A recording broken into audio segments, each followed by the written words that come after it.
হচ্ছে এ ধরনের একটি ইমিগ্রেশন কাউন্টার।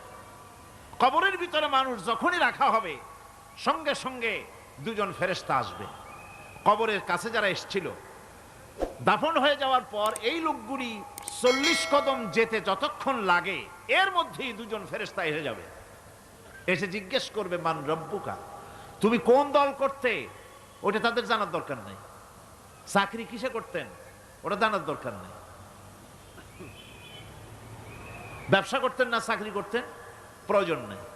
প্রথমেই জিজ্ঞাসা করা হবে ন্যাশনালিটি, প্রথমেই জিজ্ঞাসা করা হবে তার ন্যাশনালিটি সম্পর্কে, তার আইডেন্টিটিটা কি, এবং সেটাকে সত্যায়িত করার জন্য বোঝার জন্য 3টি প্রশ্ন।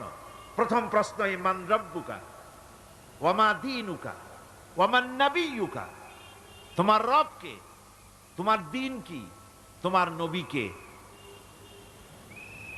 যদি এই ব্যক্তি বেঈমান হয়, মুনাফিক হয়, সে বলবে হায় হাতা লা আদরি, হায় হাতা লা আদরি, জানি না আমার রবকে আমি জানি না। তোমার দিন কি, দিন কারে কয় বুঝি না। এরপরে আল্লাহর নবী জনাবে মুহাম্মদ রাসূলুল্লাহ সাল্লাল্লাহু আলাইহি ওয়াসাল্লামকে দেখানো হবে, বলা হবে মা কুনতা তাকুলু ফি হাদার রাজুল, এই ব্যক্তি সম্পর্কে তোমার ধারণা কি নিকে, বলবে আমি চিনি না। নাউযুবিল্লাহ। বাস, এরপরে তার যা হবার তাই শুরু হয়ে যাবে। আর যদি বান্দাটা মুমিন হয়, প্রশ্ন করা হবে মান রব্বুকা, জবাব দেবে রব্বি আল্লাহ, আমার রব আল্লাহ রাব্বুল আলামিন। ওয়ামা দীনুকা, দীনুনা ইসলাম। জবাব হয়ে যাওয়ার পর গায়ব থেকে আওয়াজ আসবে ফাফরিশু বিল জান্নাতি ওয়ালবিসু বিল জান্নাহ, ও আমার ফেরেশতারা আমার এই বান্দাকে জান্নাতের পোশাক পরাইয়া দাও আর কবরটাকে জান্নাতের বিছানা বিছাইয়া দাও। জান্নাতের পোশাক পরাইয়া দাও, জান্নাতের বিছানা বিছাইয়া দাও। ইলা মাদ্দা বাসারিহি, তার চোখের দৃষ্টি যতদূর যায় কবরটা ততটা প্রশস্ত করে দাও। এরপর বেহেশতের পোশাক পরাইয়া বেহেশতের বিছানা বিছায়া ফেরেশতা বলবে নম কানাউমুল উরুস, ঘুমিয়ে যাও। দুলামিয়া যেমন বাসর সজ্জায় নতুন বউ নিয়ে আরামে ঘুমায়, এরকম আরামে ঘুমায় যাও। ইলা ইয়াউমিল কিয়ামা, কিয়ামত পর্যন্ত ঘুমায় থাকো, আরামে ঘুমিয়ে থাকবে। এরপরে সিংগায় ফুৎকার হবে, সিংগার ফুৎকারের আওয়াজে তার ঘুম ভেঙে যাবে, বলবে ইয়া ওয়াইলানা মান বাআসানা মিন মারকাদিনা, হায় আফসোস আমার এত আরামের ঘুম থেকে কে আমাকে জাগ্রত করলো, আমার ঘুমটারে নষ্ট করলো কে। আওয়াজ আসবে হাযা মা ওয়াদার রহমান ওয়া সাদাকাল মুরসালুন, এটা হচ্ছে রহমানের সেই ওয়াদা, আর মুরসালিনরা নবীরা সত্য কথাই বলেছিলেন, সেই কিয়ামত অনুষ্ঠিত হচ্ছে। আমার বন্ধুগণ, সেজন্য এই দুনিয়ার মোহে পড়ে থাকলে পরে দুনিয়ায় যারা অগ্রাধিকার দিবে দুনিয়াকে পরকালের তুলনায়, জবাব দিতে পারবে না কবরের ভিতরে গিয়া। আর যারা পরকালকে অগ্রাধিকার দিবে, দুনিয়ার চাইতে পরকালকে বেশি অগ্রাধিকার দেবে, আর আল্লাহর ভয় কলিজার ভিতরে রাখবে, কবরের জবাব সঠিকভাবে দিতে পারবে, কিয়ামতের দিন আল্লাহ রাব্বুল আলামিন তাদের জন্য জান্নাত দান করবেন। জোরে বলেন আমিন। দুনিয়াটা হচ্ছে দুনিয়া যেখানে আমরা আসি। আমি আগেই বলেছি দুনিয়া হচ্ছে আদনা শব্দ থেকে এর উৎপত্তি হয়েছে, তুচ্ছ নিকৃষ্ট, এটার দাম নাই, এটার মূল্য নাই। হযরত ইবনে কাইয়িম রাহিমাহুল্লাহ নওয়ারাল্লাহু মারকাদাহু ওয়া জাআলাল জান্নাতা মাথওয়াহু, হযরত ইবনে কাইয়িম তিনি বলছেন, সুন্দর করে বলছেন দুনিয়া সম্পর্কে, মা মাদা ফিদ দুনিয়া আহলামুন ওয়া মা বাকিয়া মিনহা আমানি ওয়াল ওয়াক্তু বাইনাহুমা দায়ুন। মা মাদা ফিদ দুনিয়া আহলামুন, জীবনের যে অংশ ফেলে এসেছি সেটা আজ একটা স্বপ্ন। ওয়া মা বাকিয়া মিনহা আমানি, আর জীবনের যে অংশ সামনে বাকি আছে সেটা এখন একটা আকাঙ্ক্ষা। ওয়াল ওয়াক্তু বাইনাহুমা দায়ুন, আর এর মাঝখান থেকে সময় সব চলে যাচ্ছে। কত বড় কথা চিন্তা করেছেন? জীবনের যে অংশ ফেলে এসেছি তা আজকে স্বপ্ন, তা আজ কি বলেন? স্বপ্ন। আর সামনে যা আছে সেটা আকাঙ্ক্ষা, আর মাঝখান থেকে সময় সব চলে যাচ্ছে। এরপরে তিনি বলছেন ওয়ামান ইয়াসহাবিদ দুনিয়া ইয়াকুন মিসলা কাবিদিন আলাল মাই খানাতুহু ফুরুজুল আসাবিঈ। দুনিয়াদারের অবস্থা হচ্ছে এই, কেউ যদি দুই হাতে পানি খামসায় ধরে, দুই হাতে কি ধরছে বলেন? দুই হাতে পানি খামসায় ধরেছে, খুব মজবুত করে ধরেছে, 2 মুঠ পানি। বলেন থাকবে কতটুকু? কতটুকু থাকবে? 1 ফোঁটাও থাকবে না। কারণ তার আঙ্গুলের ফাঁক তার সাথে খেয়ানত করবে, আঙ্গুলের ফাঁক দিয়া পানিগুলি সব বেরিয়ে চলে যাবে। সুতরাং দুনিয়া যারা চায় তারা ঠিক পানি খামসায় ধরলে পানি যেমন হাতের ভেতর থেকে খেয়ানত করে চলে যায়, যারা দুনিয়া চায় দুনিয়াও তাদেরকে এভাবে ফাঁকি দিয়ে চলে যায়। তবুও দুনিয়ার মায়া মানুষের এত বেশি। আল্লাহর নবী বলেন লাউ কানা লি ইবনি আদম ওয়াদিন মিন যাহাবিন লাহাব্বা ইয়াকুনা লাহু সানিন। এই পৃথিবীতে যদি কাউকে একটা মাঠ ভরে যদি সোনা দেওয়া যায়, লোকটা বলবে রব্বুল আলামিন আমি যদি আরেকটা মাঠ এরকম সোনা ভরা পেতাম। দ্বিতীয় আরেকটা মাঠ দেওয়া হলে আবার বলবে যদি তৃতীয় আরেকটা মাঠ সোনা ভরে যদি পেতাম। নবীজি বলেন ওয়ালা ইয়ামলাউ জাওফু ইবনু আদামা ইল্লা তুরাব। মানুষের পেট 3.5 হাত মাটি ছাড়া, কবরের মাটি ছাড়া মানুষের পেট ভরবে না। আরো চাই, আরো চাই, চাওয়ার কোনো শেষ নাই। মানুষ এভাবে করে দুনিয়ার মহব্বতে এমনি পাগল হয়ে যায়, শুধু দুনিয়ার মহব্বত, পরকালকে বেমালুম ভুলে যায়। আমি কিন্তু এই কথা বুঝাতে চাই নাই যে পরকালের মহব্বতে, পরকালের ভয়তে বা পরকালের জন্য দুনিয়া আপনি বাজার ঘাট, বেচা কিনা, ব্যবসা বাণিজ্য সবকিছু ভুলে যান না, তা নয়। ভুল বোঝার কোনো কারণ নাই। পরকালকে অগ্রাধিকার দিতে হবে, মানে দুনিয়াটা চিরস্থায়ী জায়গা নয়। চিরস্থায়ী হচ্ছে কোনটা? আখিরাত। চিল্লা এখন কোনটা? সুতরাং এখানে যা করতে হবে আখিরাতে জবাবদিহিমূলক জীবন যাপন করতে হবে। আপনি ব্যবসা করবেন, ওজনে কম দিতে পারবেন না, আপনি খাদ্যে ভেজাল দিতে পারবেন না, চুরি করতে পারবেন না, ডাকাতি করতে পারবেন না, জেনা করতে পারবেন না, বদমাশি করতে পারবেন না, মদ খেতে পারবেন না, সন্ত্রাসী হতে পারবেন না, হাইজ্যাকার হতে পারবেন না, চাঁদাবাজ হতে পারবেন না, মুনাফাখোর হতে পারবেন না, আপনি চোরা কারবারি হতে পারবেন না, ঘুষখোর হতে পারবেন না, সুদখোর হতে পারবেন না। এই সব কাজ পরকালকে বিশ্বাস করলেই এ সমস্ত কাজ থেকে মানুষ বিরত থাকতে পারে। কথা ঠিক কিনা? এটাই হচ্ছে পথ। সুতরাং এই পৃথিবী থাকবে না, এটা কি চিরকাল থাকবে না? এর একটা পরিসমাপ্তি ঘটবে।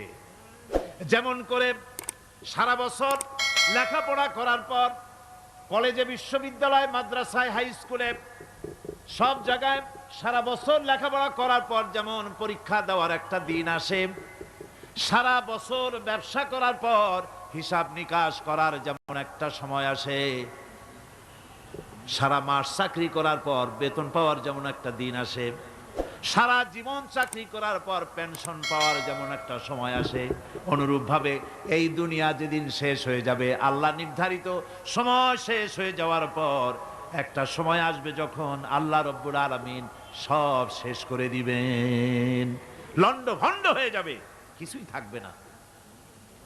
কোরআনে কারিমে আল্লাহ সব বলেছেন, কোরআনে সব আল্লাহ বলে দিয়েছেন। আল্লাহ পাক বলেন এই পৃথিবীর সব কেমন ভাবে ধ্বংস হবে তার চিত্র আল্লাহ পাক কোরআনে কারিমে তুলে ধরেছেন।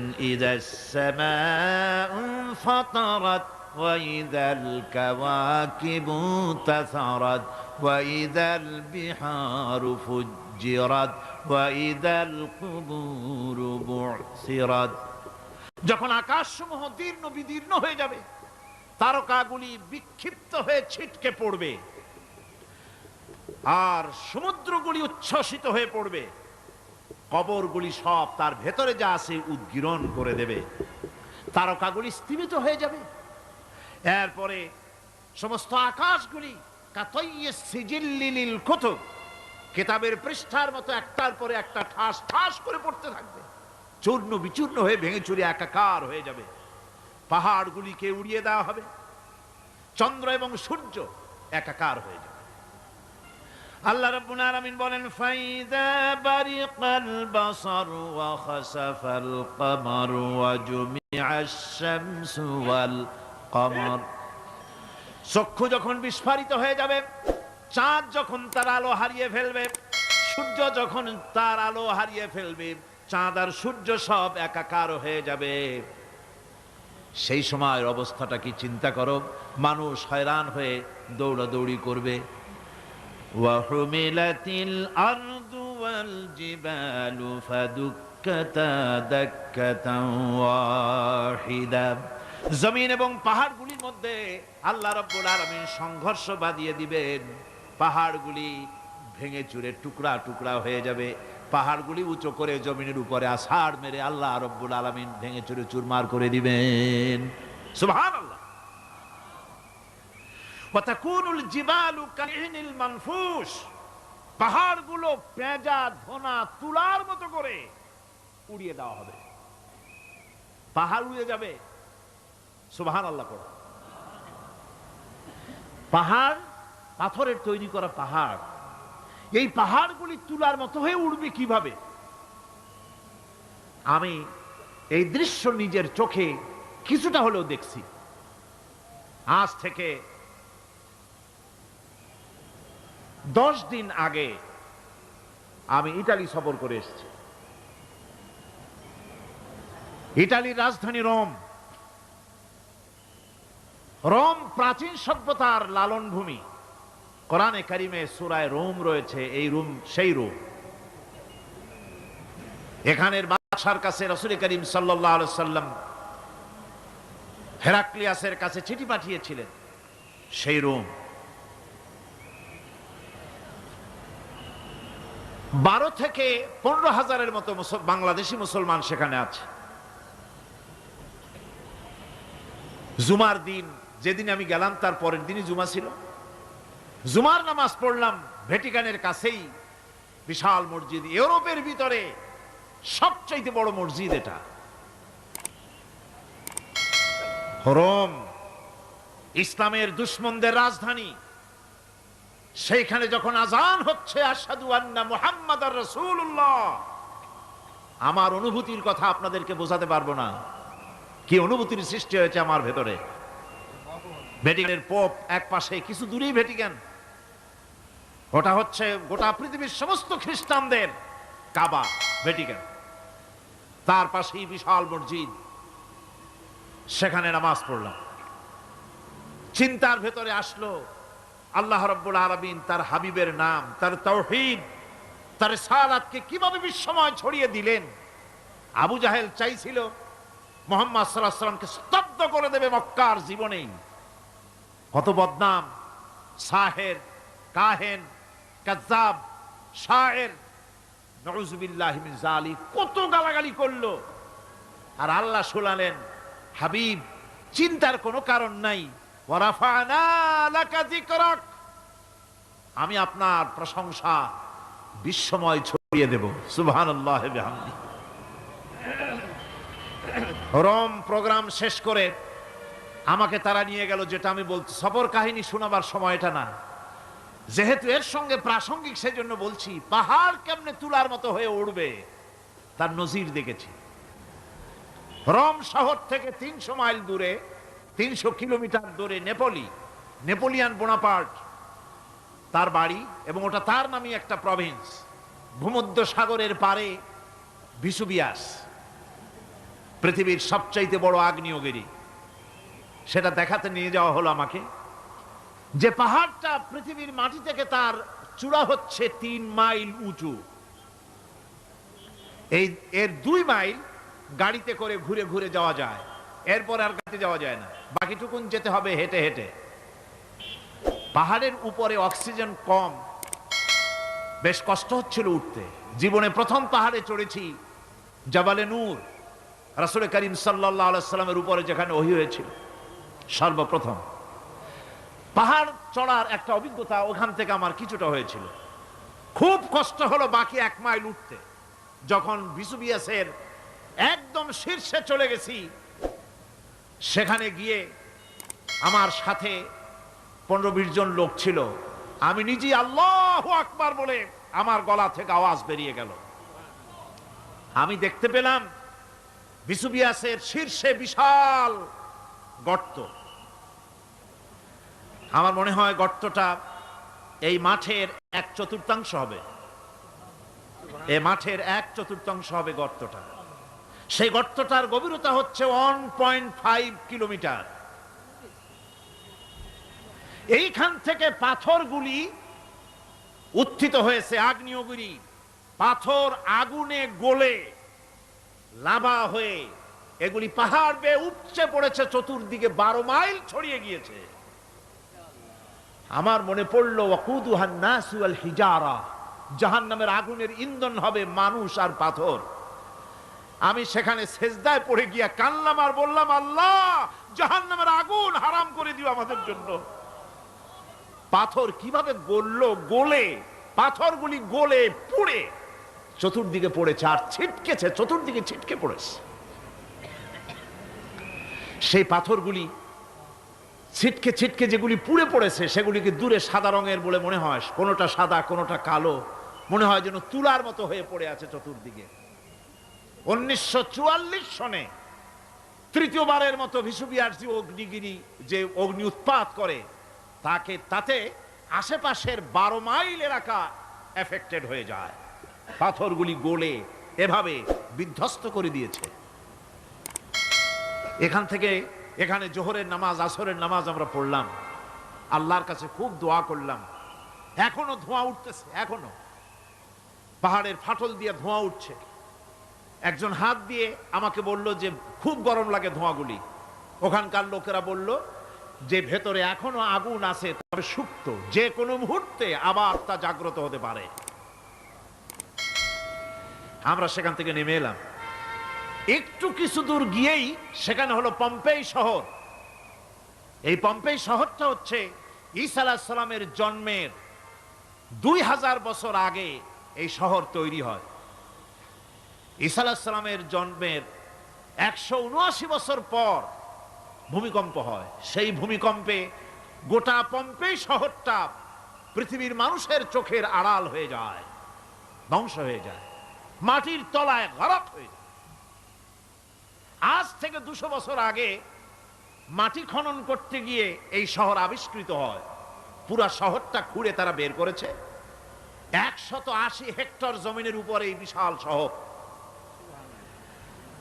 ঘুরে ঘুরে দেখলাম, গাড়ি চলে না সেখানে, পায়ে হেঁটে দেখতে হলো। প্রশস্ত রাস্তা।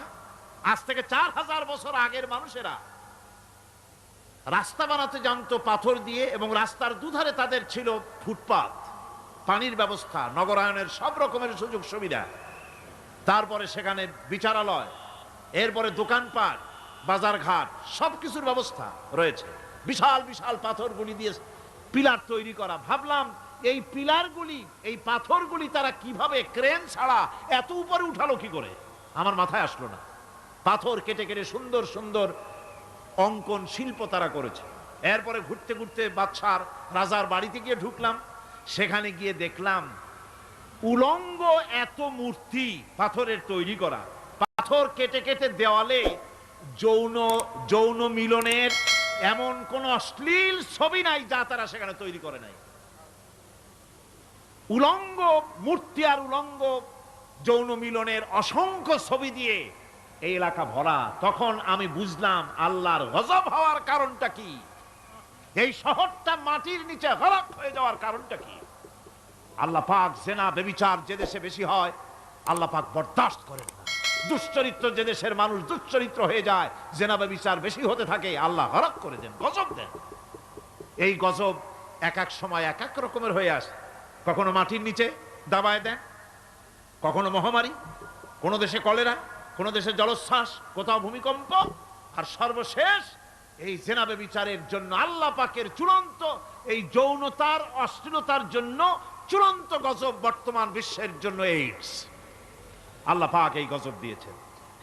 বন্ধুগণ, আমি সেই জায়গা, আমি সেখানে যা দেখলাম যে আল্লাহ পাক পাহাড়গুলিকে কিভাবে উড়াবেন এটা অস্বীকার করার কোনো উপায় নাই। বিশ্বাস তো করতামই, তবে হযরত ইব্রাহিম আলাইহিস সালাম যেমন বলেছিলেন, রব্বি আরিনি কাইফা তুহিল মাউতা, আয় আল্লাহ তুমি মরাকে জিন্দা করবা কেমনে? আল্লাহ পাক বলেন, আওয়ালাম তুমিন, তুমি বিশ্বাস করো না? ইব্রাহিম আলাইহিস সালাম বললেন, বালা, অবশ্যই বিশ্বাস করি, ওয়ালাকিন লিয়াতমাইন্না কলবি, যদি চোখে দেখতাম তাহলে আমার অন্তরাত্মা খুব ঠান্ডা হতো। আল্লাহ রাব্বুল আলামিন চোখে দেখায় দিলেন জিন্দা কেমনে মুর্দা হবে, মুর্দা কেমনে জিন্দা হবে, আল্লাহ দেখায় দিলেন। পাহাড় উড়ায় দিবেন আল্লাহ রাব্বুল আলামিন। একথা কলিজার মধ্যে এটার উপর ঈমান বিশ্বাস, কিন্তু আল্লাহ চোখে দেখাইছেন, ঈমান আরো মজবুত হয়েছে, যা ছিল আরো মজবুত হয়েছে। সুবহানাল্লাহ। আল্লাহর ভয়তে কলিজা কেঁপেছে। আমি পাহাড়ের উপরে কেঁদেছি, যার যার হয়ে কেঁদেছি। বন্ধুগণ, আল্লাহ সুবহানাহু ওয়া তাআলা এই জন্য বলেছেন, কুল সিরু ফিল আরদ, আমার জমিন ঘোরো, ভালো করে দেখো, কাইফা কানা আকিবাতুল মুকাজ্জিবিন, মহা সত্যকে যারা অস্বীকার করেছে তাদের পরিণতি আমি কি করে দিয়েছি, এগুলি চোখে ভালো করে তাকায় দেখো। আমার বন্ধুগণ, সুতরাং এই পৃথিবীর অবসান হবে, এই পৃথিবী ধ্বংস হবে, এই পৃথিবী চূড়ান্তভাবে শেষ হয়ে যাবে। ও হ্যাঁ, আরেকটি কথা বলতে হয়, সেটা হচ্ছে যে এই রোম থেকে আরেকটু দূরে 900 মাইল দূরে হচ্ছে সিসিলি। 900 মাইল দূরে, সেখানে এই সিসিলি মুসলমানেরা শাসন করেছিল 350 বছর। সেই সিসিলিতে রয়েছে 360টা মসজিদ মুসলমানদের করা। সমস্ত মসজিদগুলি আজ তালা বন্ধ, একটা মসজিদও খোলা নাই। সেখানকার মুসলমানেরা ওয়াজ শুনতে এসেছিল রোমে। আমি তাদের জন্য পরামর্শ দিয়েছি যে গভর্নমেন্টের কাছে তোমরা দাবি জানাও যে অন্তত একটা মসজিদের দরজা আমাদের জন্য খুলে দাও। রোমের অবস্থানরত প্রবাসী বাংলাদেশি মুসলমানেরা আমাকে বলেছে, তাদের অনেকের বাড়ি চট্টগ্রামেও আছে, আমাকে বলেছে তাদের চোখে পানি আসছে বলার সময় যে চিরমের তাফসীর মাহফিল যখন আসে কলজেটা কাঁদতে থাকে যাওয়ার জন্য। তো যাওয়া তো সম্ভব না এত দূর থেকে, আমাদের সালাম বলে দিবেন যত লোক আসবে, আর আমাদের জন্য দোয়া করতে বলবেন যেন এই রোমের ভিতরে আমরা ইসলামের আদর্শের ভিত্তিতে আমরা যেন চলতে পারি। আপনারা দোয়া করুন তাদের জন্য। ভাইরা আমার, এই পৃথিবী একদিন পরিসমাপ্তি ঘটবে এবং আল্লাহর দরবারে আমাদেরকে উঠতে হবে এবং সেখানে আমাদের বিচার হবে। সেখানে আমাদের কি হবে? বিচার হবে। আল্লাহ পাক বিচারটাকে নির্ভুল করার জন্য, সঠিক করার জন্য প্রত্যেকের গলায় আমলনামা ঝুলায় রাখছেন। এখানে রেকর্ডের ব্যবস্থা করা হয়েছে। আল্লাহ পাক বলছেন, ওয়া কুল্লা ইনসানিন আলজামনাহু তাইরাহু ফি উনুকিহি ওয়া নুখরিজু লাহু ইয়াওমাল কিয়ামাতি কিতাবান ইয়ালকাহু মানশুরা। আল্লাহ পাক বলেন, প্রত্যেকের ভালো মন্দ কর্মফল, কর্মলিপি আমি তার গলায় ঝুলায় রেখেছি। কিয়ামতের দিন সে নিজের কাছে স্পষ্ট সব দেখতে পারবে, কোনো জিনিস বাদ পড়বে না। তার গলায় তার আমলনামা ঝুলানো আছে, সব রেকর্ড হতেছে। আমরা যা করছি সবগুলি রেকর্ড হয়ে যাচ্ছে। বর্তমান বিজ্ঞানীরা আবিষ্কার করেছে যে মানুষের শরীরের ভিতরে ডিএনএ আছে, রক্তের ভিতরে ডিএনএ, এটা একটা কোড। মানুষের রক্তের ভিতরে ডিএনএ আছে। যেমন তার ব্রেনের ভিতরে কতগুলি কোষ আছে, এক একটা কোষ এক এক ধরনের কাজ করে, অনুরূপভাবে তার শরীরের ভিতরে রক্তের ভিতরে ডিএনএ আছে। এই ডিএনএটা কি? এই ডিএনএটা হচ্ছে, এই ডিএনএ একটা কম্পিউটারের মতো কাজ করতেছে।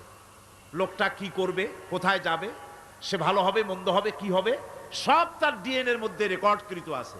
এটা বোঝার জন্য একটা সুন্দর দৃষ্টান্ত দেওয়া যায়। যেমন এই কাগজটাকে আপনারা মনে করুন একটা গাড়ির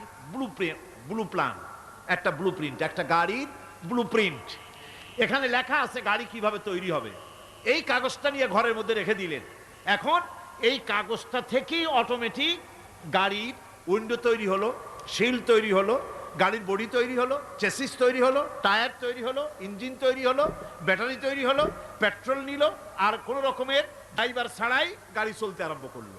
এই কথাটা যদি মনের মাথার মধ্যে আনতে পারেন যে এটা কিভাবে হইতে পারে, এতে লেখা অনুযায়ী যেভাবে হওয়া যদি সম্ভব হয়, অনুরূপভাবে মানুষের রক্তের ভিতরে ডিএনএ এরা আবিষ্কার করেছে। এর ভিতরে মানুষের ভালো মন্দ, কোথায় যাবে, কি করবে, সব কিছু এর মধ্যে রয়েছে। কোরআনে কারিমে আল্লাহ রাব্বুল আলামিন, আমি গত বছরও বলছিলাম যে বিজ্ঞানের আবিষ্কার যত বাড়বে, কোরআন বোঝা মানুষের জন্য তত সহজ হবে। কোন সুবহানাল্লাহ। কোরআন বোঝা মানুষের জন্য তত সহজ হবে। সুতরাং মানুষের গলার সাথে আল্লাহ পাক বলছেন যে একটা আমলনামা আমি ঝুলাই দিয়েছি তার গলার সাথে, সে যা করতেছে ওখানে সব লিপিবদ্ধ হচ্ছে, কম্পিউটারাইজড, কম্পিউটারের মতো এগুলি সব গ্রহণ করতেছে। এগুলি কিয়ামতের দিন তার সামনে হাজির করা হবে।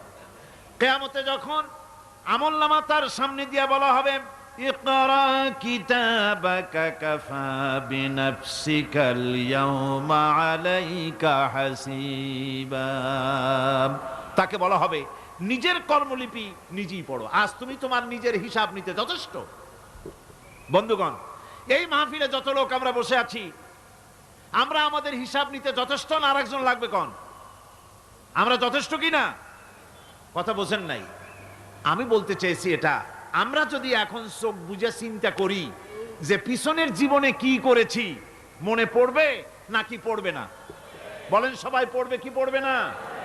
ছোটবেলায় কবে পায়ের নিচে কাটা ফুটেছিল, কবে কোথায় আছাড় খেয়েছিলেন, কবে কার বেল, তাল, আম, কাঁচা আম চুরি করে খেতে গিয়ে কিল খেয়েছিলেন, তাড়া খেয়েছিলেন, তাকে এখন মনে নাই? আছে। তাহলে কিল, ওই তাল বেল চুরি করতে গিয়ে যে কিলটা খাইছিলেন সেটাও মনে আছে, ভালো মন্দ সব মনে আছে। তাহলে কোন হোটেলের রুমে কি করছিলেন, কোন স্কুলে কোন কলেজে কি করছিলেন, তারপরে জীবনে ছোট বড় ঘটনাগুলি চোখ বুঝতে মনে পড়বে না? এবার হিসাব করেন, মনে যদি পড়ে এবার হিসাব করেন আপনি জান্নাতি না জাহান্নামী। আপনি আপনার নিজের হিসাব নেওয়ার জন্য যথেষ্ট। তাকে হিসাব করতে বলা হবে, তোমার হিসাব, তোমার নিজের হিসাব নেওয়ার জন্য তুমি যথেষ্ট, তোমার হিসাব তুমি নিজেই করো, এটা পড়ো। আর সেই কিয়ামতের দিন কোনো সাহায্যকারী মিলবে না। লান তানফাকুম আরহামুকুম ওয়ালা আওলাদুকুম ইয়াউমাল কিয়ামাহ।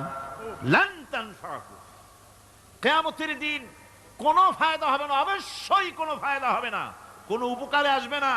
কিয়ামতের দিন তোমার সন্তান, তোমার স্ত্রী, তোমার মাল, তোমার সম্পদ কোনো উপকারে আসবে না। কিয়ামতের ময়দানে সেদিন সব তোমার সাথে বিচ্ছা করবে, সব পালায় যাবে। সেখানে উৎকোষেরও কোনো কারবার নাই যে ঘুষ টুস দিয়া, ফেরেশতাদের কোনো রকম বুঝবাজ দিয়া, আলাদা কোনো চোরাগলি পথ দিয়া একেবারে ফুট করে ভেসতে চলে যাবেন, এমন কোনো সুযোগ নাই। অনেকে বলে, হুজুর এমন কিছু দোয়া শিখায় দেন যাতে ওই সব জেহাদ, বোমা এগুলি খুব ভয় পাই, ও সব রাস্তা টাস্তা না, খুব সহজে কিছু দোয়া দুরুদ করিয়া আস্তে করে জান্নাতে চলে যাওয়া যায়, এরকম একটা দোয়া, এরকম একটা পথ বলে দেন। আমি বলি, ভাই এরকমের কোন চোরাগলি আমার রাসূল আবিষ্কার করতে পারেন নাই।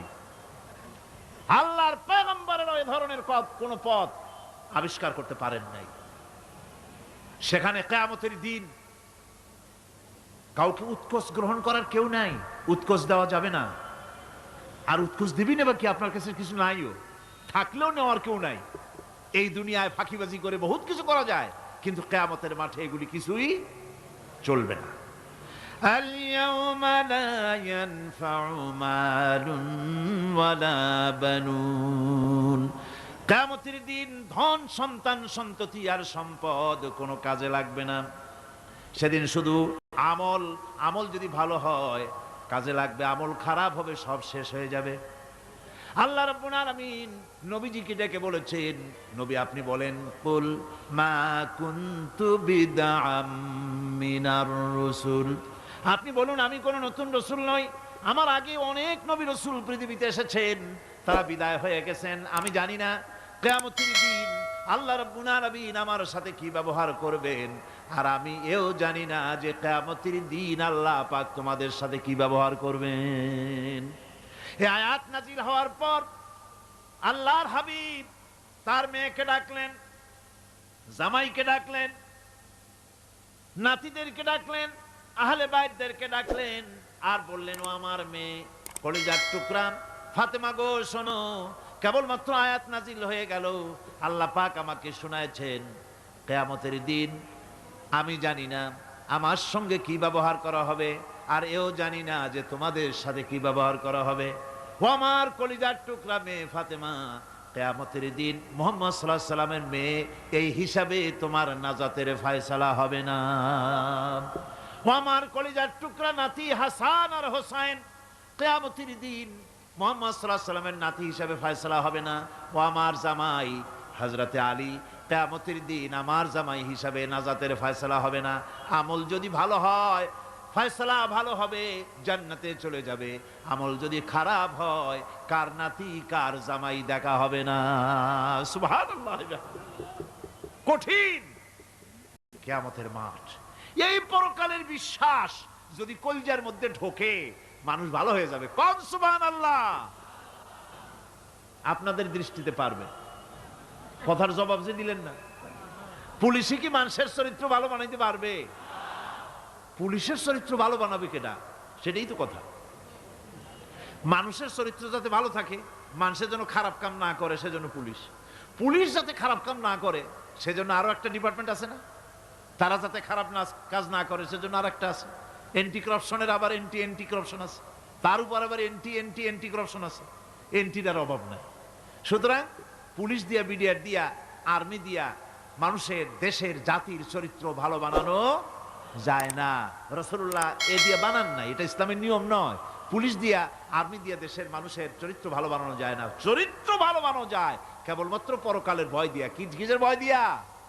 ওই যে মক্কার জীবনে ওই সমস্ত মানুষগুলি যারা চুরি করত, ডাকাতি করত, জেনা করত, বদমাশি করত, যারা শয়তানি করত, যারা মানুষকে খুন করত, এই মানুষগুলি এত ভালো হয়ে গেল, যারা চুরি ছেড়ে দিল, ডাকাতি ছেড়ে দিল, জেনা ব্যভিচার ছেড়ে দিল, এত ভালো হয়ে গেল, পৃথিবীর মধ্যে সেরা মানুষ তারা হয়ে গেলেন। জোরে বলেন সুবহানাল্লাহ। নবীর সাহাবীরা পৃথিবীর শ্রেষ্ঠ সন্তান, নবীর সাহাবীরা পৃথিবীর সেরা মানুষ, তাদের চাইতে সেরা মানুষ নবীদের পরে আর কেউ হতে পারে না। জোরে কোন সুবহানাল্লাহ। নবীর পরে পৃথিবীতে শ্রেষ্ঠ মানুষ কারা?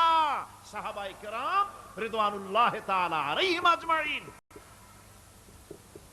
ওনারা তো কুফরের মধ্যে ছিলেন, শিরকের মধ্যে ছিলেন, চুরি, ডাকাতি, জেনা, ব্যভিচার এমন কোন পাপ নাই যা করা হয়নি। তারপরে যখন আল্লাহর নবীর কাছ থেকে তাওহীদ, রিসালাত ও আখিরাতের দাওয়াত পেলেন, কি সোনার মানুষ এক একজন হয়ে গেলেন। সুবহানাল্লাহ। যারা ছিলেন নারীর সতীত্বের জম, তারা হয়ে গেলেন নারীর সতীত্বের পাহারাদার। যারা মানুষের মাল চুরি করত, ডাকাতি করত, তারা রাতভর মানুষের মালের পাহারা দিল, মানুষের রক্তের পাহারা দিল। সুবহানাল্লাহ বিহামদি। রক্ত সম্পদের পাহারা দিল। রাসূল বললেন, খায়রুল কুরুনে কারনি, সর্বশ্রেষ্ঠ যুগ তো আমার যুগ। বন্ধুগণ, এরপরে একটা জীবন আসবে ওই কিয়ামতের ময়দানে। এই পরকালের বিশ্বাস গুরুত্বপূর্ণ ব্যাপার। আমাদের সব কিছুর হিসাব দেওয়া লাগবে। আল্লাহ পাক বলেন, ইন্নাস সামআ ওয়াল বাসারা ওয়াল ফুআদা কুল্লু উলাইকা আনহু মাসউলা। নিঃসন্দেহে মানুষের শ্রবণ শক্তি, দর্শন শক্তি এবং তার অন্তঃকরণের কল্পনা সম্পর্কে আল্লাহ রাব্বুল আলামিনের কাছে জিজ্ঞাসিত হতে হবে। কান দিয়া কি করেছিল, চোখ দিয়া কি করেছিল, মুখ দিয়া কি করেছিলে, হাত দিয়ে কি করেছিলে, সব কিছুর জবাব আল্লাহ রাব্বুল আলামিনের কাছে দিতে হবে। সবটার জবাব দিতে হবে, কোনো কিছু বাদ যাবে না। এমনকি মনের ভিতরে যে কল্পনা আমরা করি, এই কল্পনার হিসাবও আল্লাহর দরবারে দিতে হবে। কোরআনে কারীম বলছেন, ওয়া ইন তুবদু মা ফি আনফুসিকুম আও তুখফুহু ইউহাসিবকুম বিহিল্লাহ। মনের ভিতরে তুমি যেটা কল্পনা করো সেটা প্রকাশ করো, অথবা তুমি গোপন রাখো, যাই তুমি করো না কেন, আল্লাহ রাব্বুল আলামিন এর হিসাবও তোমার কাছে নেবেন। ফায়াগফিরু লিমান ইয়াশাউ ওয়া ইউআযযিবু মান ইয়াশাউ ওয়াল্লাহু আলা কুল্লি শাইইন কাদির। মহান আল্লাহ পাক বলেন, করার পর তোমার মনের ভিতরে কি কল্পনা করেছিলে ওইটার হিসাব আমি নেব।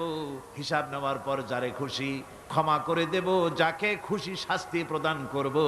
সবকিছুর উপরে আল্লাহ রব্বুল আলামিন শক্তিমান, সব তিনি করতে পারেন, সমস্ত কুদরত রয়েছে তার। সুতরাং মানুষদেরকে, আল্লাহর বান্দাদেরকে বিশ্বাস করতে হবে যে আমার কোনো কথা বাদ যাবে না, কথাগুলি রেকর্ড হচ্ছে, কথা রেকর্ড হচ্ছে। আমি যে ওয়াজ করতেছি এই কথাগুলি রেকর্ড হচ্ছে নাকি হচ্ছে না? অনেক টেপ রেকর্ডার রেকর্ড হচ্ছে, অডিও ভিডিও হচ্ছে। আজ থেকে 50 বছর পর যদি এই রেকর্ড বাজানো হয়, আমাকে যদি বলা হয় যে আপনি অমুক জায়গায় অমুক কথা বলেছেন, আমি যদি বলি না আমি কথা বলি নাই, তারপরে যদি রেকর্ড বাজানো হয়, তাহলে আমি কথা যে বলি নাই যদি বলি, তাহলে এটা ধরা পড়বে না? সেখানে ধরা পড়বে না? তাহলে এই মানুষের কথা প্লাস্টিকের ফিতায় রেকর্ড করে 50 বছর, 100 বছর, 200 বছর, 500 বছর যদি প্লাস্টিকের ফিতায় এটাকে চলচ্চিত্র করে অথবা টেপ রেকর্ডারে করে যদি ধরে রাখা যায়, এই বুদ্ধিটা কে দিলেন কন্ত দেখি? সবাই কন্যা, এই বুদ্ধিটা দিলেন কে? যে আল্লাহ রাব্বুল আলামিন মানুষের মাথায় বুদ্ধি দিলেন, যার দ্বারা সে মানুষের কথাবার্তা অ্যাক্টিভিটি সব ধরে রাখতে পারে। সেই আল্লাহ রাব্বুল আলামিন বুঝি আপনার আমার কথা এবং আপনার আমার অ্যাক্টিভিটিসকে তিনি বুঝি ধরে রাখতে পারবেন না কিয়ামত পর্যন্ত? পারবেন কি না? সেজন্য রাব্বুল আলামিন বলেন, মা ইয়ালফিযু মিন কাওলিন ইল্লা লাদাইহি রাকীবুন আতীদ। সমস্ত কথা রেকর্ড হচ্ছে। সুবহানাল্লাহ কোন জোরে! সমস্ত কথা রেকর্ড হচ্ছে, একটা কথাও বাদ যাবে না। মুখ আছে বলেই কথা বলবেন তা না, হিসাব করে কথা বলতে হবে।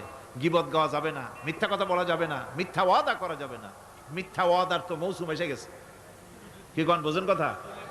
হ্যাঁ, মিথ্যা ওয়াদার মৌসুম এসে গেছে। এখন মৌসুমে বাহার, মিথ্যা বলার।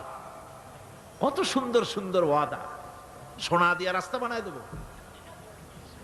অভুক্ত মানুষদের বলা হয় না খেয়ে মরবেন না, কিন্তু কি খেয়ে মরবে তাও কয় না। আমরা যদি যাইতে পারি তাহলে মটকির মতো রসগোল্লা বানায় দেব, গরুর গাড়ির চাকার মতো জিলাপি বানায় দেব। খাইতে গিয়ে হা করে চিত হয়ে থাকবে। কত রঙিন রঙিন কথা। মিথ্যা ওয়াদার সময় এসেছে। ভাইরা আমার, পরকাল যদি বিশ্বাস করে সেই ব্যক্তি কিছুতেই মুখ আছে বলেই যা খুশি বলবে না, পরনিন্দা করবে না, পরচর্চা করবে না, হাত আছে বলেই যা তা লিখবে না। ঘটনা হইল একটা, লিখলো আর একটা। কলম একটা আছে বলেই যা খুশি তা লেখা যায় না, মুখ আছে বলেই যা খুশি তা বলা যায় না, চোখ আছে বলেই যা খুশি তা দেখা যায় না। গরু খাওয়া জায়েজ করা হয়েছে বলে গরুর লেজ থেকে মাথা পর্যন্ত পাইকারি দরে সব খাওয়া যায় না। গরু খাওয়া হারাম না হালাল?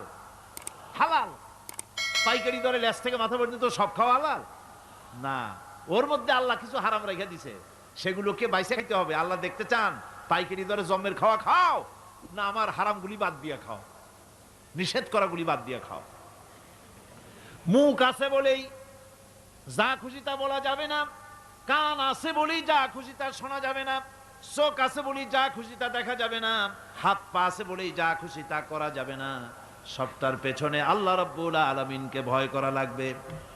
মহান আল্লাহ রাব্বুল আলামিন বলে, বান্দারে তোমার সমস্ত কার্যাবলী, এমনকি তোমার চাহনিটা পর্যন্ত কার দিকে কি নিয়তে তাকায়ছো কেউ জানে না, আমি আল্লাহ রাব্বুল আলামিন জানি। وَيَعْلَمُ خَائِنَةَ الْأَعْيُنِ وَمَا تُخْفِي الصُّدُورُ। তোমার অন্তঃকরণ কি জিনিস গোপন করে আর তোমার চক্ষু কি লুকোচুরি খেলে আমি টের পাই। সুবহানাল্লাহ বিহামদি। চশমার ফাঁক দিয়া কি দেখো, কারে দেখো, কি নজরে দেখো, সানগ্লাস পরিয়া কেউ ঠিক পায় না, আমি ঠিক পাই। সুবহানাল্লাহ, জোরে কান সুবহানাল্লাহ। সুতরাং চোখের নজরের হিসাব হবে, হাতের কাজের হিসাব হবে, পায়ের চলার হিসাব হবে, আপনার বলার হিসাব হবে, মুখে যা বলেছেন, যা করেছেন, হাত পাও দিয়ে যা করেছেন, সবকিছুর হিসাব হবে কিয়ামতের দিন। আল্লাহর দরবারে সবকিছু উপস্থিত হবে, কোনো জিনিস বাদ পড়বে না। ফামান ইয়ামাল মিসকালা যাররাতিন খায়রান ইয়ারা ওয়া মান ইয়ামাল মিসকালা যাররাতিন শাররান ইয়ারা। ছোট্ট একটা ভালো কাজ যদি করো, তাও হাজির করা হবে সামান্যতম ভালো কামও তোমার বাদ পড়বে না। আর ক্ষুদ্রতম কোনো খারাপ কাজ করলে তাও উপস্থিত করা হবে, সব তোমার সামনে, কোনো জিনিস বাদ পড়বে না, সব দেখতে পাবে কিয়ামতের দিন। ভালো কাজটাও আর খারাপ কাজটাও আল্লাহর কাছে সেদিন আল্লাহ পাক মানুষের সামনে উপস্থিত করে দিবেন। আল্লাহ পাক বলছেন, সেদিন এই জমিন, তার ভিতরে যা লুক্কায়িত ছিল, জমিন সব বের করে দেবে। কান্নাহুম জারাদুম মুনতাশির, টিড্ডি ফড়িংগুলি, পোকাগুলি মাটির থেকে যেমন বেরোয়, এ মাটির ভিতরে যা আছে কিয়ামতের দিন সব মাটি বের করে দেবে। ইযা যুলজিলাতিল আরদু জিলজালাহা ওয়া আখরাজাতিল আরদু আসকালাহা ওয়া ক্বালাল ইনসানু মা লাহা। এ জমিনকে ঝাঁকি মারা হবে প্রবল এক ঝাঁকুনি, প্রবল এক ঝাঁকুনিতে এ পৃথিবীর মধ্যে যা কিছু আছে সব বেরিয়ে যাবে। সুবহানাল্লাহ কইতে ইচ্ছা করে না মিয়ারা? এক ঝাঁকুনিতে পৃথিবী সব বের করে দেবে। মানুষ হয়রান হয়ে বলবে, কি হয়েছে, এ মাটির হলোটা কি? আমার বন্ধুগণ, মানুষ হয়রান হয়ে গিয়ে বলবে, মাটির কি হলো? আল্লাহ রাব্বুল আলামিন বলেন, ইয়াউমাইযিন তুহাদ্দিসু আখবারাহা বিআন্না রাব্বাকা আওহালাহা। জমিনের উপরে যা ঘটেছে জমিন তা সব বের করে দেবে, সব প্রকাশ করে দেবে। আর এটা এই জন্য হবে যেহেতু তার রবের হুকুম হয়েছে, তার রব হুকুম করেছে বের করে দে। জমিনের ভিতরে আছে যা সব বেরিয়ে যাবে, আকাশ ভেঙে পড়বে, পাহাড় উড়ে যাবে, জমিনের ভিতরে যা আছে সব উপরে চলে আসবে, পৃথিবীতে সব শেষ, কিচ্ছু নাই, আকাশ নাই, পাহাড় নাই, সমুদ্র নাই, সব একাকার, চন্দ্র নাই, সূর্য নাই, তারকা নাই, গ্যালাক্সি নাই, মহাশূন্য নাই, সব শেষ। আল্লাহ রাব্বুল আলামিন সমস্ত ফেরেশতাদেরকে শেষ করে দিবেন, সকলের মওত হয়ে যাবে, কেউ আর থাকবে না। এমনকি হযরতে আজরাইল মালাকুল মউত তিনিও থাকবেন না, সব আল্লাহ রাব্বুল আলামিন মৃত্যু করে দিবেন। এরপরে আল্লাহ রাব্বুল আলামিন একা তিনি বলবেন, ইয়া দুনিয়া, ইয়া দুনিয়া আইনা আনহারুকি, এ পৃথিবী তোর সেই সমুদ্রগুলি কোথায়, নদীগুলি কোথায়? ইয়া দুনিয়া আইনা আশজারুকি, হে দুনিয়া তোমার গাছগুলি কোথায়? এত বন বনানি, এত গাছ ছিল। ইয়া দুনিয়া আইনা জিবালুকি, হে পৃথিবী তোর জমিনে যত পাহাড় ছিল, পাহাড়গুলি কই? যত স্বৈরাচার ছিল জমিনের উপরে, যারা স্বৈরাচারী মনোবৃত্তি নিয়ে মানুষ ধ্বংস করেছে, দেশ ধ্বংস করেছে, মায়ের বুক খালি করেছে, ওই স্বৈরাচারগুলি কই? কোনো জবাব নাই। আল্লাহ পাকের পরে বলবেন, লিমানিল মুলকুল ইয়াউম, কার রাজত্ব? আজকে রাজত্বটা কার? আল্লাহ তিনবার আওয়াজ দিবেন, আজকে রাজত্ব কার? আল্লাহ পাক যখন তিনবার করে ডাক দিবেন, কোনো জবাব নাই, কোনো জবাব নাই। কে জবাব দেবে? আল্লাহ রাব্বুল আলামিনের সামনে কার ক্ষমতা আছে কথা বলার? কেউ তো নাই, সব শেষ। আল্লাহ পাক বলবেন, লিল্লাহিল ওয়াহিদুল কাহ্হার, একমাত্র পরাক্রমশালী আল্লাহ রাব্বুল আলামিনের রাজত্ব আজ। সেই হাসরের মাঠে আমাদের সকলকে উপস্থিত হয়ে যেতে হবে, কেউ আমরা এখান থেকে বাঁচতে পারবো না, সবাইকে উঠতে হবে। অপরাধীরা সেখানে অসহায় হয়ে যাবে, অপরাধীরা অসহায় হয়ে যাবে। আল্লাহ পাক বলেন, فإذا جاءت الصاخة يوم يفر المرء من أخيه وأمه وأبيه وصاحبته وبنيه। অবশেষে যখন কান ফাটানো আওয়াজ আসবে, এই আওয়াজ সেদিন মানুষ নিজের মা বাপ ভাই বোন সব থেকে বিচ্ছিন্ন হয়ে যাবে, সব একের থেকে আরেকজন পালায়ে যাবে, হারায়ে যাবে, কেউ কাউকে আর খুঁজে পাবে না। সেদিন ওই কিয়ামতের মাঠে বিভীষিকাময় দৃশ্য, মানুষ হয়রান হয়ে যাবে। মাথার এক হাত অথবা অর্ধ মাইল অথবা এক বিগত এতটুকুন উপরে ওই প্রকাণ্ড সূর্যটার তাপ আসবে, গুনাহগারের মাথার চান্দি ফেটে গিয়া মগজগুলি গলে গলে নাক কান দিয়ে বের পড়তে লাগবে, জিহ্বাটা কুকুরের মতো ঝুলে নাভিস্থল পর্যন্ত পড়ে যাবে, মাটিটা সূর্যের উত্তাপে তামার মতো গরম হয়ে যাবে, সারা হাসর জুড়ে আওয়াজ হবে পানি পানি পানি। মানুষেরা হয়রান হয়ে যাবে সে হাসরের ময়দানে।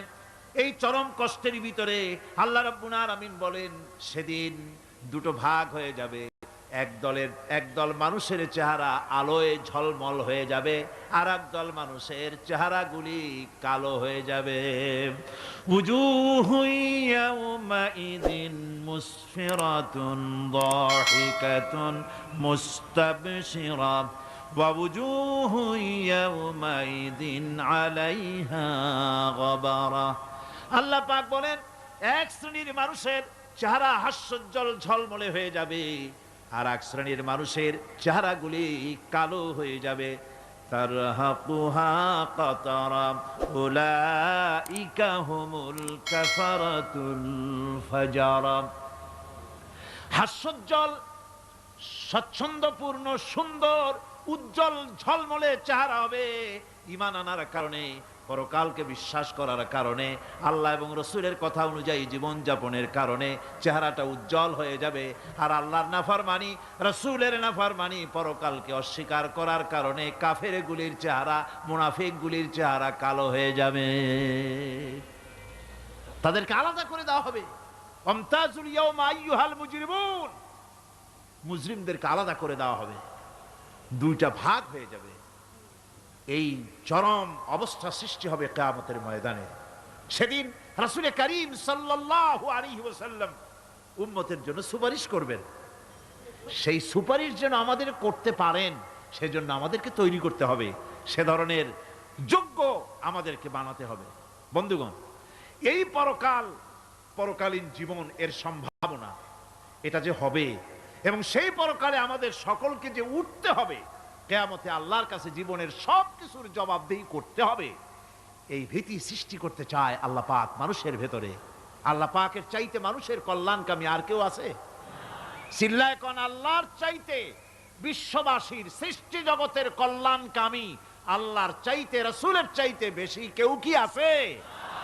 সে আল্লাহ পাক সব বলে দিলেন, ওপেন সিক্রেট করে দিলেন, সব গোপন ফাঁস করে দিলেন। কেমনে বিচার হবে, কেমনে কিয়ামত অনুষ্ঠিত হবে, কেমনে কি হবে, সব খুলে খুলে আল্লাহ পাক বলে দিলেন আমাদেরকে ভালো হওয়ার জন্য। কোরআনে কারীম বলছে, লাইসাল বিররা আন তুওয়াল্লু ওয়ুজুহাকুম কিবালাল মাশরিকি ওয়াল মাগরিব। পূর্ব পশ্চিমে মাথা ঘুরানো, সার নত করা, মাথা ঘুরানো, মুখ ঘুরানো, এটাই কিন্তু সৎ কাজ এবং পুণ্যবান হওয়ার, সৎ কাজ করার, নেককার হওয়ার জন্য যথেষ্ট নয়, বরং ওয়ালাকিন্নাল বিররা মান আমানা বিল্লাহি ওয়াল ইয়াউমিল আখির। প্রকৃতপক্ষে সৎকারী মুমিন, ভালো কাজ করা, প্রকৃত মুমিন, সত্যিকারের ভালো মানুষ, সত্যিকারের ইমানদার হওয়ার জন্য 10টি।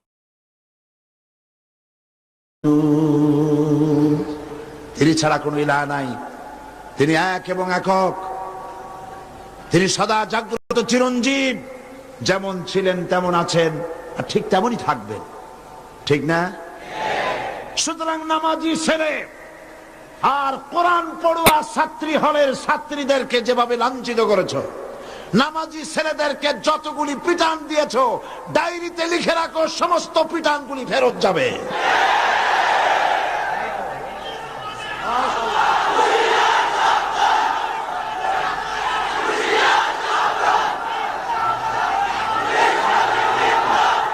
রাসূল করিম সাল্লাল্লাহু আলাইহি ওয়াসাল্লাম যে সমাজ বিনির্মাণ করেছিলেন, সেই সমাজে চুরি ছিল না, ডাকাতি ছিল না, জেনা ছিল না, ব্যভিচার ছিল না। কারণ সেই সমাজের সংবিধানের নাম ছিল, সেই সমাজের সংবিধানের নাম ছিল আল কোরআন। এই আল কোরআন আমাদের সংবিধান। আমেরিকান প্রেসিডেন্ট বিল ক্লিন্টন প্রেসিডেন্টের শপথ গ্রহণের সময় যদি বেদ তাদের বাইবেল স্পর্শ করে তারা শপথ নেয়, তাতে তারা মৌলবাদী হয় না। তাদের পতাকার ভিতরে, তাদের গানের মধ্যে, তাদের ডলারের উপরে স্রষ্টার নাম লেখা রয়েছে, তাতে তারা মৌলবাদী হয় না। কিন্তু আজ মৌলবাদীর গন্ধ সরকার সর্বত্র খুঁজে বেড়ায়।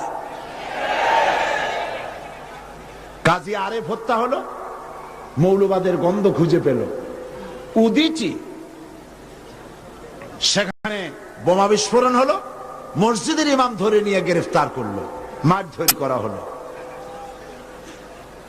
কাদিয়ানীদের উপাসনালয়, সেখানে বোমা পাওয়া গেল, মৌলবাদীদের ধরো। সব মৌলবাদীদের দোষ। বঙ্গোপসাগরের মাছ দরিয়ায় যদি 2 মাসে মাসে ঝগড়া হয়, তাও তারা খুঁজবে মৌলবাদীদের ষড়যন্ত্র। যতই ষড়যন্ত্র করো, আর যাদেরকে মৌলবাদী বলো, এসব বলে টলে কোনো লাভ নাই। এই দেশেই কালেমার পতাকা উড়বে, তোমরা চোখ মোটা করে তাকায় থাকবে ইনশাআল্লাহ।